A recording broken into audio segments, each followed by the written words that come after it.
امام حسن بھی شہید ہوئے. پتہ ہے آپ کو امام حسن کا بھی دن منانا چاہیے کہ نہیں؟ ان کے یوم وصال پہ بھی کچھ جلسہ کر لیا کرو، بڑے ہیں امام حسین سے. جدھر سارا زمانہ چلتا ہے ادھر چل پڑتے ہو. حدیث میں جہاں جہاں نام آیا نا، پہلا امام حسن کا ہے، دوسرا امام حسین کا ہے. اور امام حسین کے اپنے جملے ہیں، فرماتے ہیں میرا بھائی نہیں، میرا امام بھی ہے، میرا امام بھی ہے. اور آپ فرمایا کرتے تھے میں نے بڑی چیزیں اس حسن سے سیکھی ہیں. جو انہوں نے سیکھا ایک بتاؤں اس میں سے؟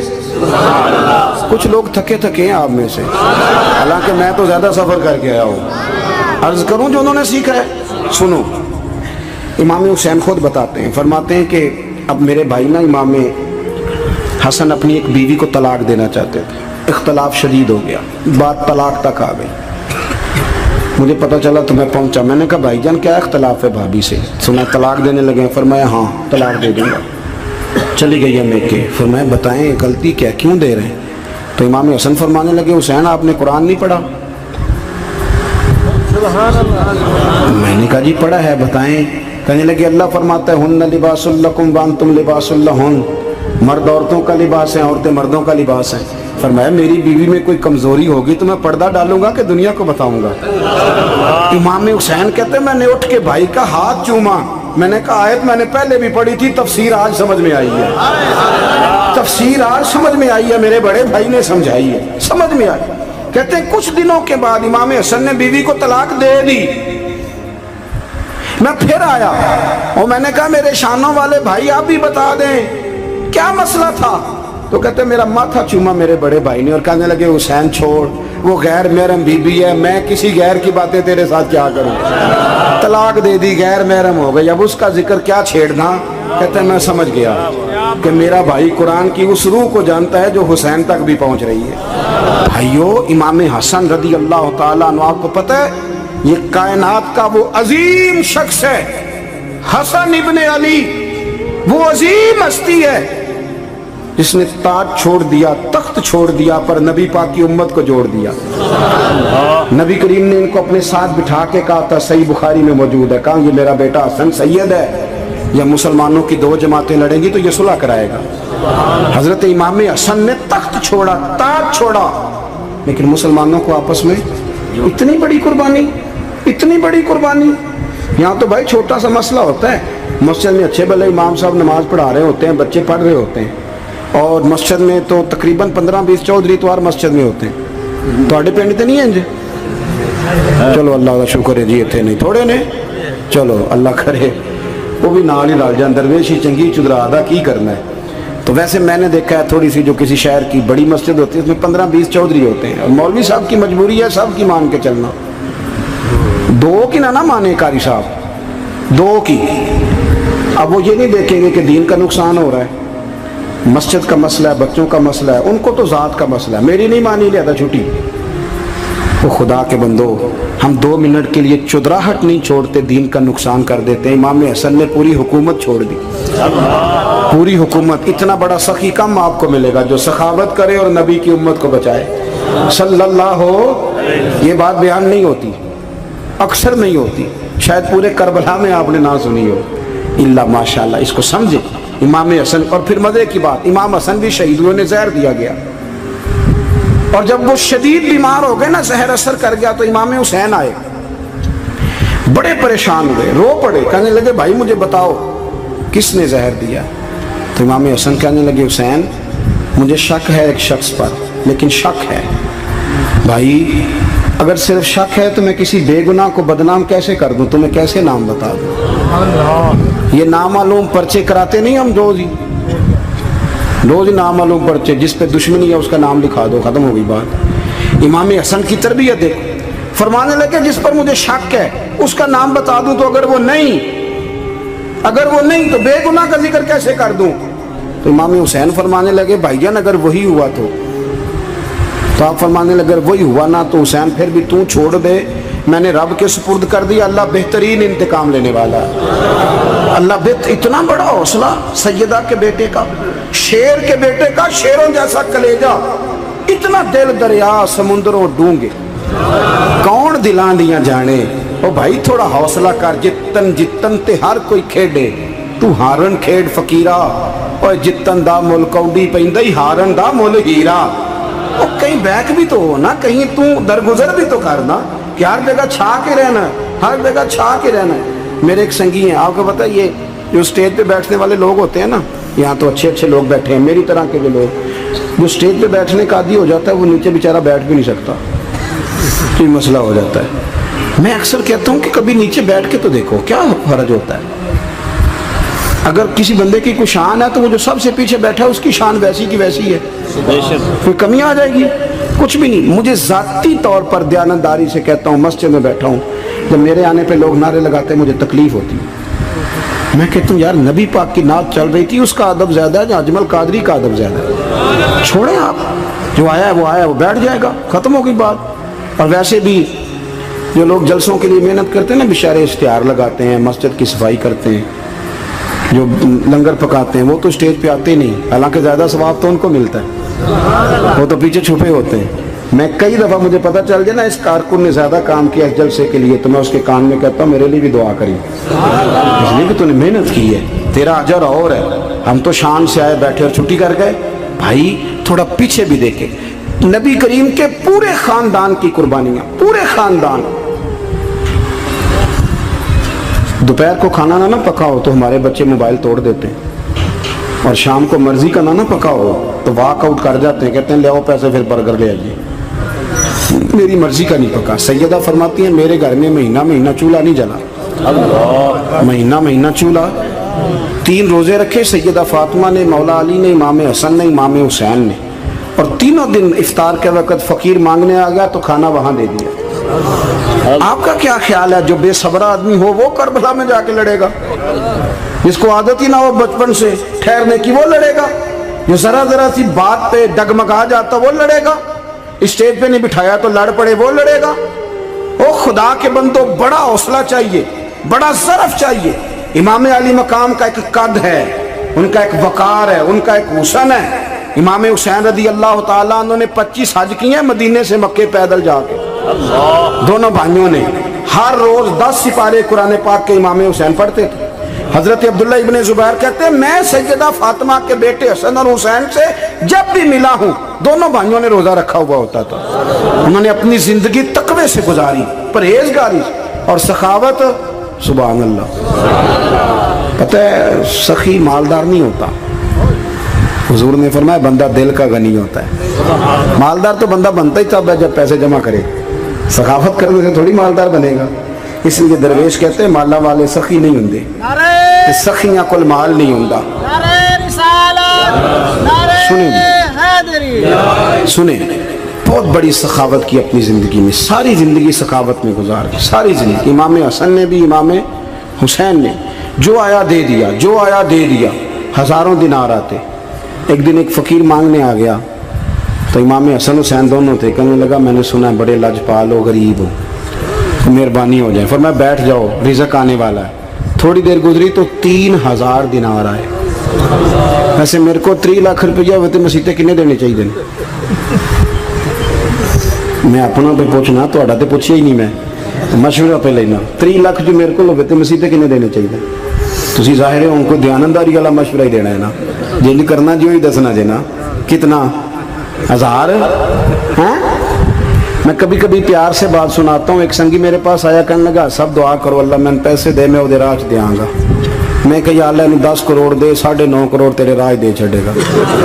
وہ بھی ہسی آئی ہے جو میں تسی ہسے ہو نا. آمین نہیں سوا کی, یا چپ کر گیا یا کورن لگ گیا. اور میں کہ کرما لیا آمین تے آگ, تینوں تے 50 لاکھ پھر بھی پیا بچدا سی. لیکن اسی دعاواں وچ بھی 9.5 کروڑ دین لی تیار, ناراض نہ ہونا, دعاواں وچ بھی تیار نہیں, مزاج ہی نہیں, طبیعت ہی نہیں. سیدہ فاطمہ الزہرا کے پاس 40 اونٹ کھڑے تھے. ایک بی بی آئی, وہ کہنے لگی اماں جی یہ جو اونٹ کھڑے ہیں یہ میرے ہیں, اب بتائیں میں اللہ کے رستے میں دوں تو کتنے دوں؟ سیدہ فاطمہ کہنے لگی 1 بکری دے دے. وہ کہنے لگی حضور اگر آپ کے پاس 40 ہوتے تو آپ کتنے دیتی؟ سیدہ فرمانے لگی میں سارے کے سارے دے دیتی. تیرے لیے مسئلہ اور ہے, میرے لیے فتویٰ اور ہے, سارے دے دے. 3000 دینار آئے امام حسن اور حسین کے پاس. فقیر بیٹھا ہے, فقیر کہتا ہے میرے دل میں خیال تھا کہ 5-10 دے دیں تو میری موت بن جائے گی, پر مجھے نہیں پتا تھا کہ اتنے سخی گھرانے کے پاس آیا ہوں. 5-10 دے دیں تو موت بن گئی. کہتے امام حسن نے 3000 دینار میری ہتھیلی پہ رکھے اور میرا ماتھا چوم کے کہنے لگے یار میرا تو خیال تھا کہ تیرے انتظار پر تجھے کچھ ملے گا پر یہ رکھ لے، مجھے پتا ہوتا کہ تجھے اتنا ملنا ہے تو میں تجھے انتظار نہ کراتا۔ جلدی دے، خود بھیک دے خود ہی کہے منگتے کا بھلا ہو۔ اپنی زندگی نفاست سے گزاری اہل بیت، قربانی دے کے گزاری۔ مولا علی شیر خدا نے اپنی زندگی ساری 9 سال کی عمر تھی جب کلمہ پڑھا تھا، 9 سال حضور نے سب گھر والوں کی دعوت پکائی اور جب سب لوگ آ گئے سارے خاندان والے تو فرمایا میں اللہ کا نبی ہوں، کون کون میری مدد کرے گا؟ آپ کو پتہ ہے نا کہ جب مشکل وقت آتا ہے نا یہ تو تب پتہ چلتا ہے نا ساتھ کون چلتا ہے۔ امیر آدمی ہو نا جس کے پاس 10 کروڑ روپیہ ہو اور وہ اپنے مکان کا تیسرا لینٹر ڈالنے لگے نا، تیسرا، تو سارے بڑے بڑے لوگ آ کے پوچھتے ہیں چودھری صاحب کوئی ضرورت ہوئی تو بتانا، پیسے پوچھے۔ تو غریب آدمی کی چھت گر جائے تو اسے کوئی بھی نہیں پوچھتا، بلکہ جن سے تعلق ہوتا ہے وہ بھی موبائل بند کر لیتے ہیں، وہ کہتے ہیں اب اس نے واپس کیسے کر دیں۔ حضرت مولا علی اس زمانے میں جب سام سونگ گیا سب کو، حضور نے فرمایا کون کون میرے ساتھ چلے گا؟ روٹی بھی کھا لی، گھر بھی آ گئے، صادق اور امین بھی کہہ دیا، جب کہا چلے گا کون کون؟ چپ کر گئے۔ تو حضرت علی کہتے ہیں جب میں نے حضور کے چہرے پر ذرا پریشانی دیکھی نا یہ چلتے کیوں نہیں، تو آپ فرماتے ہیں کہ ابھی میں کھجور کھا رہا تھا، کرتا لمبا پہنا ہوا تھا، سب سے پیچھے بیٹھا تھا اور حضرت علی کا قد بھی درمیانہ تھا۔ آپ فرماتے ہیں میں اٹھا اور کھجور ابھی میرے منہ میں تھی، جھٹ پٹ میں نے اسی طرح نکال کے جیب میں ڈال اور میں پنجوں کے بل کھڑا ہو گیا، دونوں بازو کھڑے کر کے کہا حضور یہ نہیں بولتے تو نہ بولیں، انا ناصرو کا یا رسول اللہ، انا حافظو کا یا رسول اللہ۔ حضور آپ جہاں جہاں کہیں گے علی آپ کا مددگار بنے گا، دین کی مدد کرے گا، اور اگر آپ تک کوئی آئے گا تو علی آپ کی حفاظت کرے گا۔ 9 سال کی عمر میں چلے علی دین کی نوکری کے، پھر بدر میں بھی پہلی صف میں، احد میں بھی پہلی صف میں، خندق میں بھی پہلی صف میں۔ ایک جنگ میں حضور نے کہا علی تو رہ جا، اس دفعہ رہ جا، تو عرض کی رو پڑے حضرت علی، دلیر آدمی تھے، رو پڑے، کہنے لگے حضور آپ مجھے بچوں اور عورتوں کے پاس چھوڑ کے جا رہے ہیں، حضور مجھے لے چلے، میں میدان کا زندگی ساری گزار دی، ساری زندگی گزار دی۔ اپنے زمانے میں آپس کا اختلاف بھی دیکھا، ساری زندگی شیر خدا نے دین کو دے دی۔ کوفے کی جامع مسجد میں 21 رمضان کو جب حضرت علی کو خنجر لگا نا تو تاریخ میں جملہ محفوظ ہے، خنجر لگا نا جب وہ 9 سال کی عمر میں یاری لگائی، 63 سال عمر ہو گئی، جب خنجر لگا تو کہنے لگا فزت برب الکعبہ، مجھے رب کعبہ کی قسم آج کامیاب ہو گیا ہوں، پانی پرن سویلیاں تے رنگا رنگ کڑے اسی پریا اس دا جانیے جس دا توڑ چڑھے۔ کہا دیکھو بھئی میں آج کامیاب ہو گیا، میں کامیاب ہو گیا، وہ جو میں نے کہا تھا حضور میں ساتھ رہوں گا، تے لے سجنا سا توڑ نہیں بھائی، جان دیتی راہ تیرے، دے دیا ہر چیز دین کو دے دی۔ کون سی پراپرٹی چھوڑ کے گئے پیچھے، کون سا نظام بنا کے گئے؟ حضرت امام حسین رضی اللہ تعالیٰ عنہ یہ حضور کی اولاد پاک ہیں، پیروں کو نا تھوڑی مٹی لگ گئی، عمر جوانی کی تھی، داڑھی مبارک ساری سیاہ تھی، کالی تھی۔ حضرت ابو ہریرہ ان سے سالوں بڑے تھے، امیر المومنین فی الحدیث۔ حضرت ابو ہریرہ نے دیکھا کہ امام حسین کے مقدس قدموں کو مٹی لگ گئی۔ کسی سے بھی کہا جا سکتا تھا ذرا امام صاحب کی توجہ کرانا، یہ ذرا مٹی اتار دینا، لیکن حضرت ابو ہریرہ جھٹ سے اٹھے، اپنی پگڑی کھولی، اس کا پلو لیا اور حضرت امام حسین کے پیروں سے مٹی صاف کرنی شروع کر دی۔ کیوں کہ اہل فضل ہی کسی کی فضیلت کو جان سکتا، عزت والا ہی کسی کو عزت دیتا ہے، جس کے پاس وقار ہو۔ او میرے سنگیو، لوگوں کی باتوں میں نہ آنا، یہ تمہیں الجھا دیں گے، یہ تمہیں تفریق میں ڈال دیں گے، یہ انتشار برپا کریں گے۔ یہ وہ حسین جماعت ہے جو حضور کے سامنے بیٹھا کرتی تھی، ان سے پیار کرنا، ان سے محبت کرنا۔ آپ کبھی ترمذی کی ایک حدیث پڑھیں تو مر جانے کو جی کرتا ہے۔ حضور نے فرمایا تھا میرے صحابہ کے بارے میں اللہ سے ڈرنا، میرے بعد انہیں اپنی زبانوں کا نشانہ نہ بنانا۔ کاش کوئی ان جملوں کا درد سمجھ سکے۔ فرمایا رب سے ڈرنا، اور کریم فرمانے لگے جس نے ان سے محبت کی میری محبت کی وجہ سے محبت کی، اور جس نے ان سے عداوت رکھی میری وجہ سے رکھی۔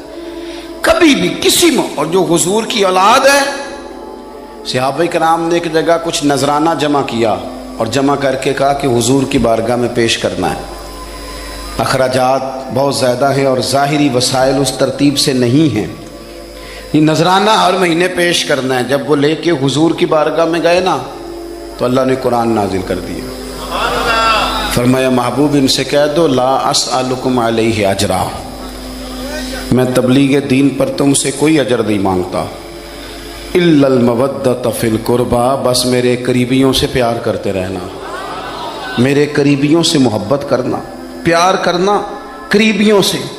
یہ علی المرتضیٰ ہیں، یہ فاطمہ ہیں، یہ ان کا خاندان ہے، یہ ختیجہ ہیں، یہ عائشہ ہیں، یہ میمونہ ہیں، یہ حفصہ ہیں، ان سے پیار کرنا، میرے قریبیوں سے محبت کرنا۔ ہمارے دلوں میں حضور کی اولاد کا پیار ہونا چاہیے، طبیعتوں میں احترام ہونا چاہیے، ہمارا مزاج، ہمارا دل ان کے لیے دھڑکنا چاہیے، ہمارے لہجے، ہمارے انداز ہمیشہ ان کے حق میں نرم ہونے چاہیے۔ میں کہہ چکا ہوں سید کا صرف عقیدہ ٹھیک ہونا شرط ہے، باقی آپ تحقیق اور تفتیش میں نہ پڑیں، وہ جانے رب جانے۔ آپ کوشش فرمائیں ہماری اولادیں، ہم خود اور اہل فضل کا ادب کبھی نہ چھوڑیں۔ دوسری بات آپ سے یہ عرض کرنی ہے، اس کو اچھی طرح سمجھ لیں کہ قومیں اپنے اسلاف سے بڑی ہوتی ہیں ہمیشہ، بڑا ہم ہوتا ہی وہ ہے جس کا کوئی بڑا ہوتا ہے، جس کا کوئی بڑا نہیں ہوتا وہ کبھی بھی بڑا۔ یہ کچھ عرصے سے ٹرینڈ چلا ہے، اگرچہ یہ درست نہیں ہے۔ آپ کسی سنار کی دکان پہ جائیں تو اس نے اپنے پیچھے نا اپنے والد صاحب کی اور دادا کی فوٹو لگائی ہوتی ہے۔ حکیم کی دکان پہ چلے جائیں، کپڑے والی دکان پہ چلے جائیں تو اس نے پیچھے اپنے دادا کی، والد کی فوٹو لگائی ہوتی ہے۔ اگرچہ یہ درست نہیں، تصویریں نہیں لگانی چاہیے، تصویریں ان کے کیا پیروں کی بھی نہیں لگانی چاہیے۔ جہاں تصویر ہوتی ہے وہاں نماز کیسے پڑھی جائے گی؟ فرشتہ رحمت کا نہیں آئے گا۔ یہ تو اب ایک ضرورت بن گئی، تو اب ضرورت کیا، اب تو خیر نفسیاتی مسئلہ بن گیا ہمارا، یہ نفسیاتی مسئلہ ہے، یعنی سلام بعد میں فوٹو پہلے، یعنی سیانے سیانے لوگ، اور یہ ہمیں ایسے کھیل تماشے میں لگایا گیا ہے کہ میں ڈھیر سارے لوگوں پر غور کرتا ہوں، پھر ان کے لیے دعا کرتا ہوں کہ یا اللہ ان کی مدد فرما۔ یعنی اس طرح کی حالت ہے کہ وہ زندہ ہی موبائل کے اندر ہیں، ہر چیز ہی۔ مجھ سے ایک دفعہ ایک صاحب نے پوچھا مولوی آج کل بڑے لڑ رہے ہیں، میں نے کہا وہ 4-5 ہے جن کو آپ ٹی وی موبائل پہ دیکھتے ہیں، آپ میرے ساتھ آئیں، میں آپ کو 20 اور سینکڑوں شیخ الحدیث بتاتا ہوں جو سکون سے بیٹھ کر رسول اللہ کا دین پڑھا رہے ہیں۔ تو آپ مسئلہ صرف یہ ہے کہ ہم نے کل زندگی وہ سمجھ لیا جو موبائل کے اندر ہے۔ بہرحال وہ تصویر لگائی ہوتی ہے سنار نے بھی اور حکیم نے بھی اور ڈاکٹر نے بھی اور بہت سارے لوگوں نے کہ جناب اب یہ جو تصویر لگاتے ہیں تو اس کے پیچھے پوری حکمت ہوتی ہے۔ آپ ان سے پوچھتے ہیں یہ فوٹو کیوں لگائی ہے تو وہ کہتے ہیں ہم یہ بتانا چاہتے ہیں کہ یہ کام آج نہیں ہم نے شروع کیا، ہمارا شجرہ پرانا ہے، ہمارے باپ دادا سارے یہی کام کرتے تھے، ہمارا خاندانی ورثہ ہے۔ وہ ثابت یہ کرنا چاہتے ہیں کہ ہم پیچھے سے ہمارا ایک سلسلہ آ رہا ہے۔ ساری دنیا اپنے اکابرین کو، اسلاف کو، بڑوں کو ان کے زور پر بڑا ہونا چاہتی ہے۔ یہاں کچھ لوگ ایسے آئے ہیں جن کے نزدیک معاذ اللہ صحابہ ہی ٹھیک نہیں تھے، اہل بیت ہی ٹھیک نہیں تھے۔ آپ اپنی سند کیسے مضبوط کریں گے؟ اگر وہ اولین جو حضور کے سامنے بیٹھتے تھے وہی ٹھیک نہیں تھے تو پھر ان سے ہو کے جو دین آگے آیا اس کو تم کیسے ٹھیک مانو؟ ساری چیزوں کو مشکوک کرنا چاہتے ہیں۔ ہمارے بزرگوں نے، امام بخاری نے، امام مسلم نے محنت کر کے حدیثیں تلاش کی، اصول بیان کیے کہ یہ حدیث صحیح ہے، متواتر ہے، حسن ہے، ضعیف ہے، کیا ہے، اس کے اصول اور قاعدے بیان کیے۔ اور جب انہوں نے خود پوری تحقیق کی، آپ تھوڑی سی، آپ مشکل بات نہیں کر رہا، تھوڑی سی آپ غور کریں گے، انہوں نے سینکڑوں میل کا سفر کیا، گھوڑوں پہ، پیدل، اونٹوں پہ، ریسرچ کر کے بتایا کہ یہ حدیث بالکل درست ہے، اپنی سند کے اعتبار سے، متن کے اعتبار سے یہ متواتر درجے کی ہے۔ انہوں نے پوری ریسرچ کی۔ پھر غور کریں کیا کہہ رہا ہوں، جب پوری تحقیق کر لی تھی تو پھر انہیں کہنا چاہیے تھا نا یہ نبی پاک نے فرمایا ہے، کہنا چاہیے تھا نا کہ یہ حضور نے فرمایا، ہماری تحقیق ہے، حدیث درست ہے۔ لیکن کسی نے بھی ڈائریکٹ نہیں کہا۔ انہوں نے جب بھی کہا کہنے لگے حضرت عبداللہ ابن عمر فرماتے ہیں کہ حضور نے یوں فرمایا، حضرت انس بن مالک فرماتے ہیں کہ حضور نے یوں فرمایا، حضرت جناب سیدنا سیدہ عائشہ صدیقہ فرماتی ہیں یوں حضور نے فرمایا، حضرت ابو ہریرہ فرماتے ہیں یوں حضور نے فرمایا۔ انہوں نے نا پہلے اس صحابی کا نام لیا جنہوں نے وہ بات اپنے سینے میں محفوظ کی۔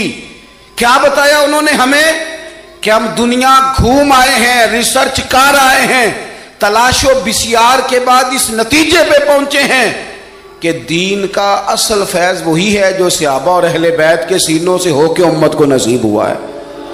اصل فیضان وہ ہے جو وہاں سے ہو کے آیا ہے۔ تو ایک بات تو یہ کہ اہل فضل کی عظمت، اور دوسری بات کہ اپنے اکابرین کے ساتھ جوڑ کے رہنا، اور تیسری بات حضرت سیدنا امام حسین، حضرت امام حسن رضی اللہ تعالی عنہما، ان دو شہزادوں سے نا نبی پاک صلی اللہ علیہ وسلم نے جو محبت فرمائی ہے نا وہ بھی بڑی قابل دید ہے۔ حضور نے جو ان سے پیار کیا ہے، کچھ لوگ ایسے ہوتے ہیں کہ جن سے انسان جب پیار کرتا ہے، محبت کرتا ہے، تو وہ بات نا دور دور نکل جاتی ہے، بات پھیل جاتی ہے۔ ان کے ساتھ نا میرے نبی پاک کا خصوصی لگاؤ ہے۔ اس کا مطلب یہ نہیں کہ ہر نانا ہی اپنے نواسے سے پیار کرتا ہے، یہ معنی نہیں۔ رسول پاک علیہ السلام جو کام بھی کرتے ہیں اللہ کی وحی کے ساتھ کرتے ہیں۔ حضور کا ہر کام وحی خدا ہے، اپنی مرضی سے حضور کوئی کام نہیں کرتے۔ تو نبی پاک نے جو بھی کیا ہے وہ امت کے لیے نمونہ ہے۔ حسنین کریمین سے جو حضور کا پیار ہے، جو نبی پاک علیہ السلام کی ان کے ساتھ والہانہ محبت ہے، اعلیٰ حضرت بریلوی نے حدیث لکھی ہے، راوی حضرت عثمان غنی ہے رضی اللہ تعالیٰ عنہ۔ حضور سید عالم صلی اللہ تعالیٰ علیہ وآلہ وسلم نے نا گھر میں پیغام بھیجا، فرمایا فاطمہ سے کہو ذرا حسن حسین کو تو بھیجے۔ یہ سارا دن ہی حضور کے پاس رہتے ہیں، سارا دن ہی، لیکن وہ جو والہانہ پن ہے، جو محبت ہے، جو ان کے ساتھ محبوب کا خاص لگاؤ ہے، سیدہ سے کہو ذرا شہزادوں کو بھیجے، تھوڑی سی دیر ہو گئی آنے میں۔ اعلیٰ حضرت فرماتے ہیں یوں لگتا جیسے سیدہ فاطمہ کپڑے نہیں ماں بدلنے لگتی بچوں کے، خوشبو نہیں لگانے لگتی، تھوڑی تیاری میں دیر ہو گئی تو محبوب نے نظریں جمائی ہیں اس حجرے کی طرف جہاں سے امام حسن اور حسین نے آنا ہے۔ رحمت کے عجب ہی جھمیلے ہیں، حسنین یہاں پر کھیلے ہیں۔ تو دونوں شہزادوں جب دروازہ کھلا تو حضرت عثمان غنی کہتے ہیں بچے جب نکلے نا دونوں، تو یہ کوئی 10 15 50 100 میل دور سے تھوڑی آ رہے ہیں، تو یہیں رہتے ہیں۔ محبوب کے قرب خاص میں انہیں سایہ کرم ہر وقت نصیب ہے، لیکن نبی کریم علیہ السلام کا جو والہانہ پن ہے، جو ان کے ساتھ حضور کا رشتہ محبت ہے، جیسے ہی دونوں شہزادے آئے، حضرت عثمان غنی فرماتے ہیں محبوب نے مقدس گھٹنے زمین پہ رکھ دیے اور دونوں بازو کھول دیے۔ ایک شہزادہ اس سینے سے لگ گیا اس کندھے سے، ایک اس کندھے سے لگ گیا۔ اور پہلے بھی حضور پیار کرتے تھے، پر آج تو رخ ہی بدل گیا بات کا۔ اللہ کے پیارے حبیب علیہ الصلوۃ والسلام فرمانے لگے اے اللہ، یہ دونوں شہزادے کندھے سے لگے ہوئے، حضور فرمانے لگے اے اللہ میں ان دونوں سے محبت کرتا ہوں، تو بھی ان سے محبت فرما۔ اور کہا اے اللہ جو جو میرے حسن حسین سے محبت کرے تو ان سب سے محبت فرما، تو ان سب سے پیار کر جو میرے حسنین سے پیار کرے۔ اللہ کے پیارے محبوب علیہ السلام کی محبت جب حضور کو، بھائی جس چیز کی طرف محبوب نے ایک دفعہ دیکھا ہے نا، وہ غار ثور میں حضور ایک دفعہ گئے ہیں، 3 دن قیام کیا ایک دفعہ گئے، تو ہمارا تو کئی بار جانے کو دل کرتا ہے۔ جہاں حضور تھوڑی دیر قیام فرمائیں اس جگہ سے پیار ہو جاتا ہے، اور جن شہزادوں سے حضور اس والہانہ انداز میں پیار کریں، ان کی محبت، ان کا پیار ہمارے دلوں میں ہونا چاہیے، اور کچھ نہ ہمارے جذبات ہونے چاہیے، کچھ ہمارے جذبات میں والہانہ پن ہونا چاہیے ان شہزادوں کے لیے۔ آج کل نا ہمارے ہاں دور ہے تقریروں کا، پوسٹیں لگانے کا، اپنی اپنی راہ، اور ویسے بھی جو ہم لکھ رہے ہوتے ہیں، جو بول رہے ہوتے ہیں، وہ اپنے لیے نہیں ہوتا الا ماشاءاللہ، وہ تو سامنے والے کے لیے ہوتا ہے۔ وہ تو حضرت مجدد الفسانی رحمۃ اللہ علیہ کے حالات پہ ایک سیرت نگار نے لکھا ہے کہ آپ نے ایک شخص کو نا اپنے سلسلہ نقشبندیہ میں اجازت دی کہ اب آپ بھی آگے اللہ اللہ بتائیں، تربیت کریں، یہی طریقہ ہوتا تھا۔ تو ان کو خلافت دے دی، اب وہ سلسلہ طریقت میں آگے اشاعت سلسلہ کا کام کریں گے۔ کچھ عرصے کے بعد وہ خلیفہ صاحب نے حضرت شیخ کو خط لکھا تو کہنے لگے حضور آپ نے فقیر کو اجازت دی تھی، اب میں تقریر بھی کرتا ہوں، تدریس بھی کرتا ہوں، تصنیف بھی کرتا ہوں۔ تو حضرت فرمانے لگے آپ بہت اچھے کام کر رہے ہیں، رب آپ کو برکت دے، پر یہ سارا کچھ تو آپ لوگوں کی اصلاح کے لیے کر رہے ہیں، کچھ اپنے لیے بھی کرتے ہیں؟ رات کو تہجد میں اٹھ جاتے ہیں، کچھ اللہ کے حضور رونا نصیب ہو جاتا ہے، کچھ آپ کو درود و سلام کی کیفیات نصیب ہوتی ہیں، یہ تو جو کچھ ہے الحمدللہ بہت اچھا ہے، قابل تعریف ہے، پر یہ تو آپ خدمت دین کا کام کر رہے ہیں نا لوگوں کی، آپ اپنے لیے کیا کر رہے ہیں؟ یہ بھی تو مقام غور ہے۔ بہت ساری چیزیں آج ایسی ہیں جو تقریروں میں تحریروں میں، لیکن ہمارے پرانے بزرگ جو تھے ان کا رنگ اور تھا۔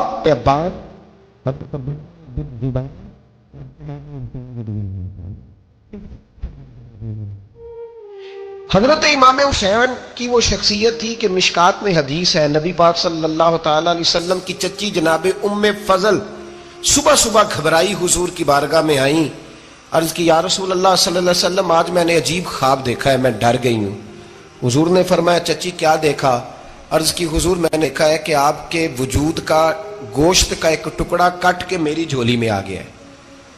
حضور یہ کیا ہے؟ تو محبوب خواب سن کے مسکرائے، فرمایا چچی یہ پریشانی والا خواب نہیں، یہ تو خوشی والا خواب ہے، اللہ فاطمہ کو بیٹا عطا کرے گا اور وہ تیری گود میں کھیلا کرے گا، چونکہ وہ میرے وجود کا ٹکڑا ہوگا لہذا خواب تجھے یہ آئی ہے۔ تو امام حسین پیدا ہوئے، امام حسن کی عمر ابھی 11 مہینے تھی، تو نبی پاک نے امام حسین کو جناب ام فضل اپنی چچی کی گود میں دے دیا کہ فاطمہ کے لیے دونوں بچے سنبھالنا مشکل ہوگا۔ وہ خواب اس طرح پوری ہوئی۔ امام حسین سے حضور نے بڑا پیار کیا، بڑی محبت فرمائی نبی پاک سے۔ کچھ حدیثیں میں نے جمعے میں عرض کی تھیں، حضرت ابو ہریرہ رضی اللہ تعالیٰ عنہ کہتے ہیں یہ واحد بچہ تھا حضور کے گھرانے کا کہ میں نے دیکھا کہ نبی پاک صلی اللہ علیہ وسلم بیٹھے تھے تو یہ حضور سے کہہ رہے ہیں، نبی پاک سے کہ نانا جی اٹھ کے کھڑے ہو، کہتے ہیں حضور کھڑے ہو گئے، تو کہنے لگے میں نے آپ کے برابر جانا ہے۔ بچے جو مرضی ضد کر لیتے ہیں نا، قد چھوٹا تھا، عمر 7.5 سال تھی، کہنے لگے نانا میں نے برابر جانا ہے۔ تو نبی پاک صلی اللہ علیہ وسلم نے ہاتھ پکڑ لیے، فرمایا چل پھر ہو جا برابر۔ تو حضرت ابو ہریرہ کہتے ہیں انہوں نے حضور نے ہاتھ پکڑے اوپر کھینچا تو امام حسین نے پہلے اپنے پیر حضور کے گھٹنوں پہ رکھے، پھر نبی پاک کے سینے پہ رکھے، اور جب ان کا قد سر تھوڑا سا حضور سے اونچا ہو گیا تو محبوب فرمانے لگے چل بس کر، تو نے تو کہا تھا آپ کے برابر ہونا ہے، تو اوپر نکل گیا ہے، چل بس کر۔ فرماتے پھر امام حسین نے زبان باہر نکالی تو محبوب ان کی زبان چوسنے لگے، پھر ساتھ لٹا لیا اور انہیں سونگھنے لگے۔ تو میں نے عرض کی حضور آپ حسین کو سونگھتے کیوں ہیں؟ تو فرمایا ابو ہریرہ مجھے حسین کے وجود سے جنت کی خوشبو آتی ہے، مجھے حسین کے وجود سے جنت کی۔ ایک دن حضور گزر رہے تھے، اصل اس طرح تھا کہ یہ نبی پاک کا حجرہ تھا، جن لوگوں کو اللہ نے مدینے کی زیارت کرائی ہے وہ جان سکتے ہیں، نبی پاک کا حجرہ تھا، تو حضور کے حجرے کی اس جانب یعنی مسجد کی جو بالکل سیدھ ہے اس کی بیک میں سیدہ فاطمہ رہتی تھی۔ تو حضور اکثر نہ نماز کے لیے جب نکلتے تو حضرت فاطمہ کے حجرے کے پاس سے ہو کر دوبارہ محراب میں جاتے۔ محبوب حجرے کے پاس سے گزرے تو امام حسین رو رہے تھے، تو حضرت فاطمہ نے کسی بات میں جھڑک دیا تو امام حسین رونے لگے۔ تو نبی پاک نماز کے لیے گئے تو واپس لوٹ آئے اور واپس تشریف لا کے کہا فاطمہ حسین کو کیا ہوا؟ عرض کی یا رسول اللہ تنگ کر رہے تھے میں نے ڈانٹ دیا ہے۔ کیا خوبصورت جملے ہیں حدیث پاک میں۔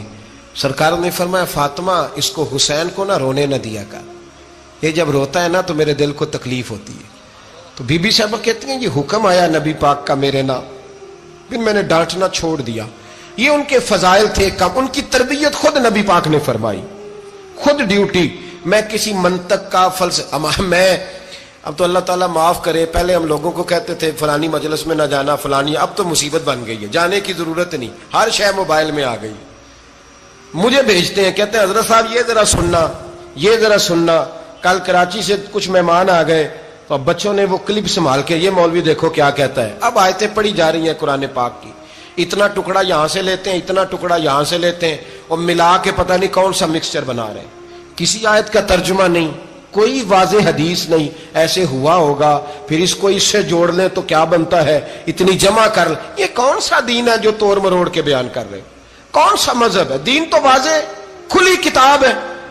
اب ہمارا یہ شوق ہے، ہم ہر تماشا دیکھنا چاہتے ہیں، ہم اپنے لوگوں کی قدر نہیں کرتے اور بڑی بڑی دور جا کے ہم غلط معاملات میں جاتے ہیں، پھر ذہن ہمارے شکوک کا شکار ہوتے ہیں۔ ہمیں سمجھنا چاہیے کوئی ایسی کسی دلیل کی ضرورت نہیں ہے، جب ان کے واضح چیزیں ان کی کتابیں میں موجود ہے، حدیث میں موجود ہے، قرآن مجید میں ان کے فضائل کھل کے موجود ہے، تو دور جانے کی کیا ضرورت؟ حضور ان کی ٹریننگ کراتے تھے۔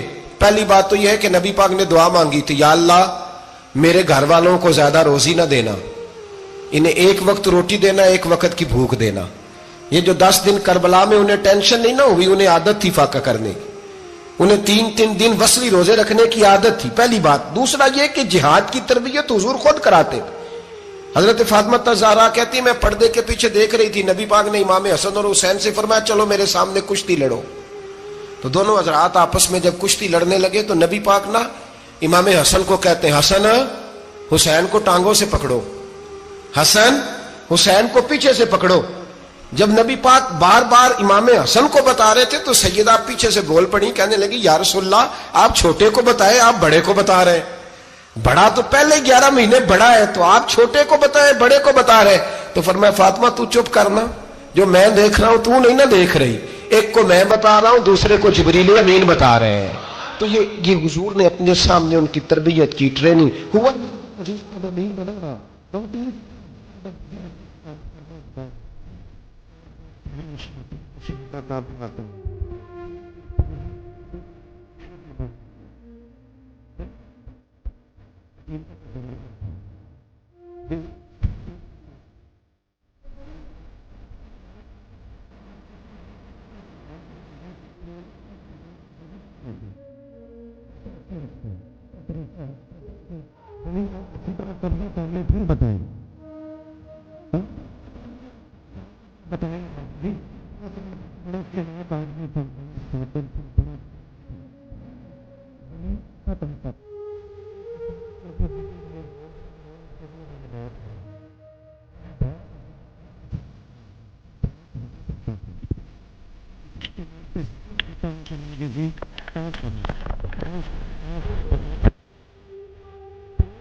رضی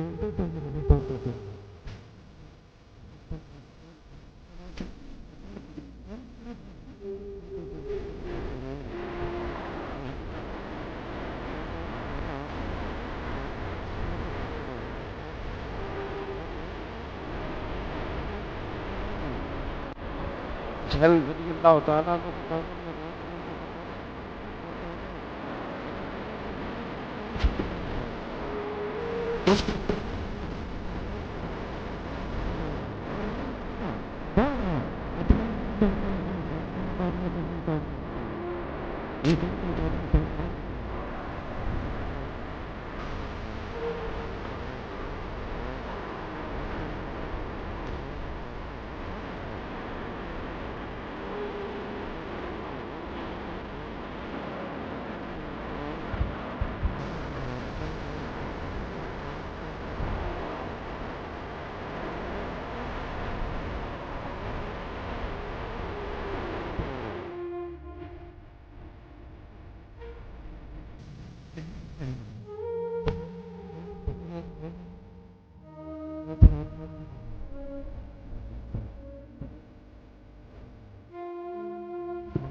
بات